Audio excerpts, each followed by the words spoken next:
morning, everyone. This is Dr. Armstrong with Tuesday tips for this week. If you would please like, subscribe, and share, it would be greatly appreciated so that positive information can get out to people as it relates to certain psychology facts and certain facts evolving or revolving around your daily life. These are only tips, they are not to be used as medical or any type of psychological evaluation of any experience that you're going through. So today what we're going to talk about three relationship styles. Three relationship styles.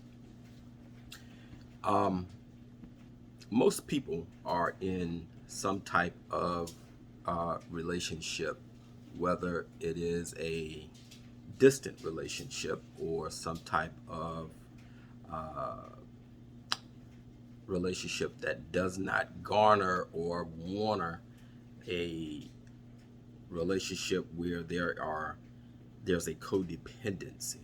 Most relationships do have a certain type of codependency. And so what we're going to look at here are three relationship type styles that I think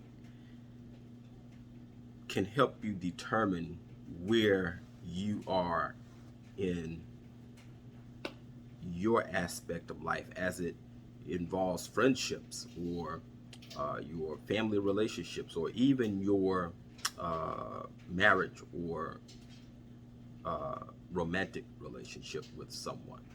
So the first one is an independent relationship style. In an independent relationship style,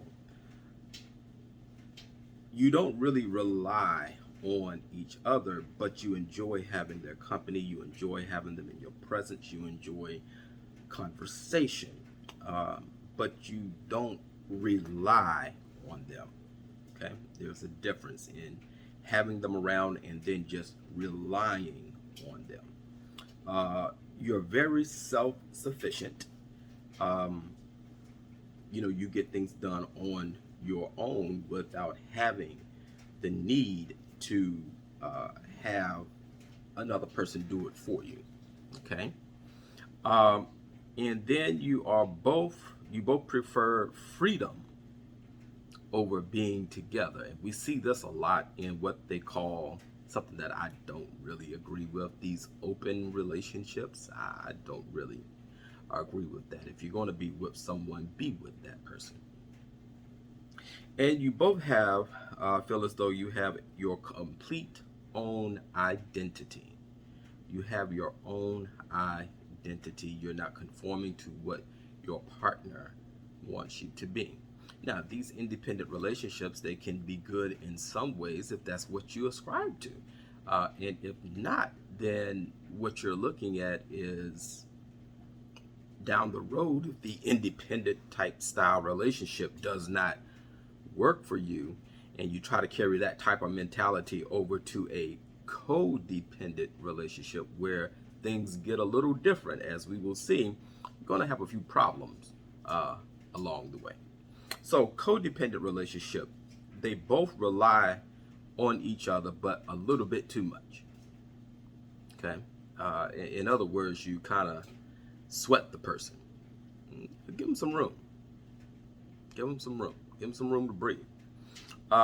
Both sacrifice needs for the other person.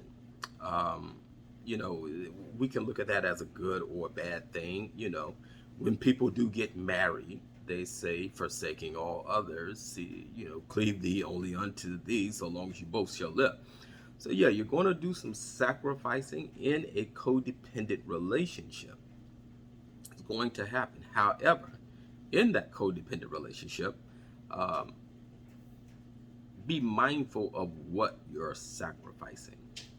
Be very mindful of what you're sacrificing, okay? Both don't have much free time apart. Now, like I said, again, if you're in a solid lovey-dovey relationship, then this is what this is your life. This is what you agree upon.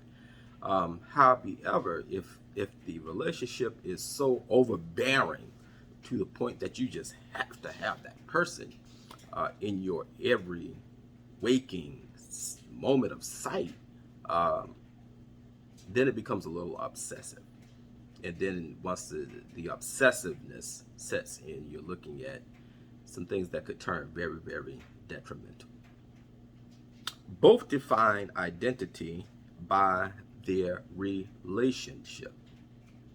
You define your own identity by your relationship. In other words, you have lost who you are as a person. Now, understand this: when two people get married, they become as one, but you still have your own individuality.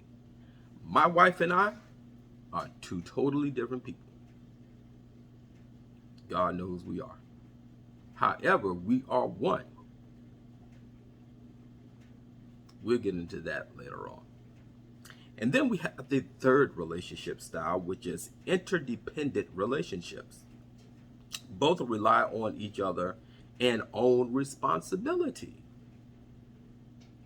Both rely on each other, but own responsibility. Meaning, simple meaning of this is, yeah, I rely on you, but I'm going to also take into accountability my own actions. You see what I mean? Both focus on mutual needs and safety. Interdependentness. Give and take. You're making sure that that person is taken care of. You're making sure that person is all right. Both enjoy time together and time alone. There can be times where, my wife, she watches Food Network 24/7 or some morbid something on YouTube. I may watch it with her, but there are times I'm more of a kind of a geeky type guy. I'm looking at psychology stuff. I'm looking at religious stuff. I'm looking at theological stuff, history stuff, shoe shining stuff. That's what I do. Okay. But also, both have their own identity and the identity of a couple. When people see us together, they know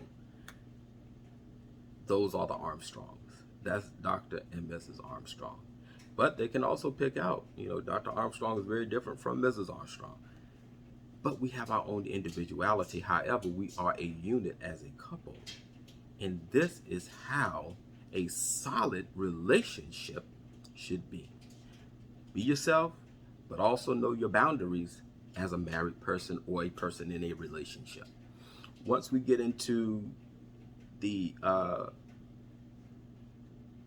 codependency and the independent, those relationships are not really going to work because it takes a lot of sacrifice. I'll leave you with this. Before you go into a deep, deep, deep relationship, check the person out. See what they're all about. And then once you're in the relationship, continue to check them out and make sure that that's the person you want to be with. Don't be hasty. Don't let love blind you, because love can blind you. Check them out first. See what they're about. And then maybe somewhere along the line, it may lead to something more. All right? Thank you, folks. Again, I hope you all had a wonderful Thanksgiving. Please enjoy yourself these holidays that are coming up, the holiday season coming up. Most of all, be safe. Do your part to protect yourself and to protect others. Thank you. Have a great day.